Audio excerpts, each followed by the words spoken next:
7 weeks after average day to last frost, and it has been wet outside each morning when I go out there. The humidity is really high where I am, and I know it says avoid working around plants when leaves are wet. Considering that we've had really hot summer days, that is very hard. As soon as like the leaves are dry, it's really hot and muggy to be working out in the garden. But we've been doing our best. I do see that the peas are now have mildew issues, but that's okay because we're reaching the end of our pea crop. So a lot of those plants are going to be harvested and removed. I will show you our tomato plants, strawberries, as well as our onions. And I don't have any summer squash this year, but you want to check your plants for blossom blight. I do have some vacant areas in the garden where I'll be sowing some lettuce. And then of course I'll be showing you the pickling cucumbers. We are a little bit behind on those this year, so I won't be able to harvest any, I don't think, this week, but they are getting very close. And then of course if you had planted any Brussels sprouts indoors, you can transplant those seedlings into the garden this week. So let's get outside. So I was trying this experiment with the romaine lettuce to see if it would grow back, and it did. And I actually cut and harvested these, but they were so bitter that I ended up composting them, and then I just didn't water them, and then that's why these ones have turned brown and are wilted.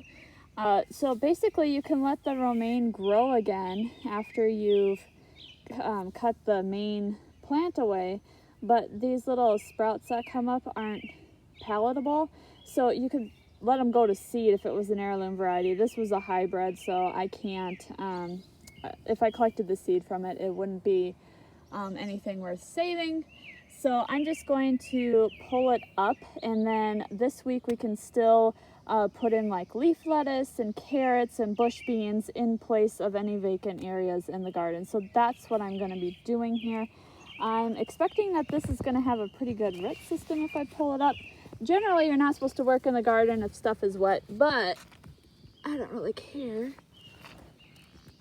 Oh, wow, that is in there. Well, I'm going to have to do some digging, and I do see that I have a lot of insects that are already composting it while it's sitting there, so I'll probably have to go get a small spade. And speaking of insects, we had a black swallowtail come to visit us, and if you look on the dill, you can see all of the caterpillars. So these are those big black swallowtail butterflies. They were there. Another one came in yesterday and laid more eggs, so I'll expect to have more caterpillars, but they are all over it, and that's why we have to grow quite a bit of dill in my area, because they will eat the flowers and they'll eat the leaves, and then I don't have anything available for canning. So but yeah, we've been getting these every year. It doesn't matter if our dill patch moves from one side of the yard to the other,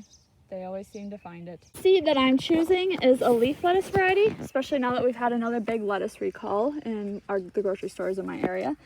And this is called Lettuce Slow Boat, and it's an heirloom variety. I've never ever planted this variety before. I saw it at our farm store. It was just sitting there alone on its shelf, so I decided to try this. Basically, it's called slow bolt because it's slow to bolt and it's slow for the leaves to turn bitter, and with this hot summer we've been having, I definitely want to give this a try. Okay, so I finally got the romaine lettuce pulled out, and I just took my claw and leveled out the ground. Also trying to get all these little weeds out as well.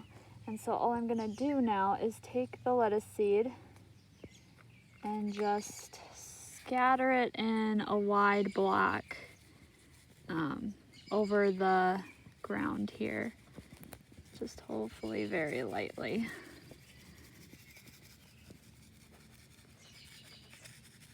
There we go. And then I just will water it in.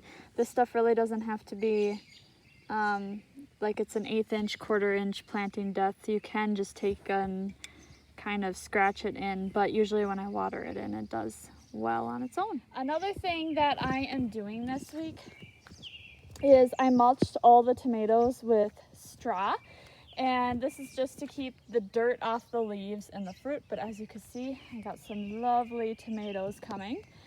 And they are doing very well. Even the basil is doing well now that it's been mulched. And we've had some rain, so everything seems to be coming along. And then of course the peas are now finishing up. I still have a few pods up on top to pick that are just filling out, but those are pretty much going to be done now.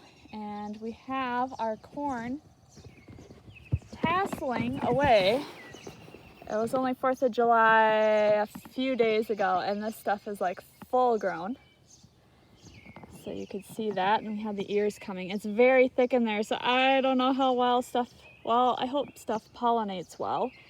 And then we'll see if we get a good crop of sweet corn. And then the squash is just taking over this entire spot. We've had really hot, muggy days, so it's just loving that. And I need to get in there and do some more mulching. And of course, this week we are keeping an eye on the cucumbers. So if I come down here where the trellis part is, you can see we have these nice little cucumbers coming. Now, if you want to pickle small cucumbers, you can do that. I like to do mine in icicles, I think is what they call them, or spears is what I've also heard people call them. So I need them a little bit bigger than that. But you can start picking them this week. If you see them the appropriate size, but I'm going to wait a little bit, and we'll probably be picking them in the next week or so for pickling. So, and then another thing that I'm waiting to pickle are these beets. Actually, I'm probably going to do that in a few days, maybe, or another half week or something. These beets are getting very big. I don't know if you can see the beet right there. There you go. So they're getting to be a good size. We have a lot of tops under there, but we are getting beet roots. So I still have that shade cloth covering them to keep them cool. Our potatoes have really died back due to the wind. It's been so windy over on this side of the garden. But the onions are doing well. Side dress them again with some nitrogen-rich fertilizer this week, and that should be the last time I have to fertilize them this year. And you basically fertilize them when you start to see the bulbs swell. So that's what we did. Still need to get some weeding done over here, but we got peppers coming on the plants. The celery, I think, is almost getting ready to pick there. And then of course, if it's dry, you want to keep them watered. As you can see, this one right here, I missed, but it's starting to come back, so I think we're okay. But definitely keep an eye on keep these guys watered, your new strawberry plants, so they can set in well for next year. And then of course I have my radish that I planted in a block that is coming along. I need to plant something where the iceberg lettuce was, and then I do have some more lettuce over there that's coming. So that should wrap everything up this week. If you have any questions, leave a comment below. Otherwise, thanks for watching, everyone. Bye.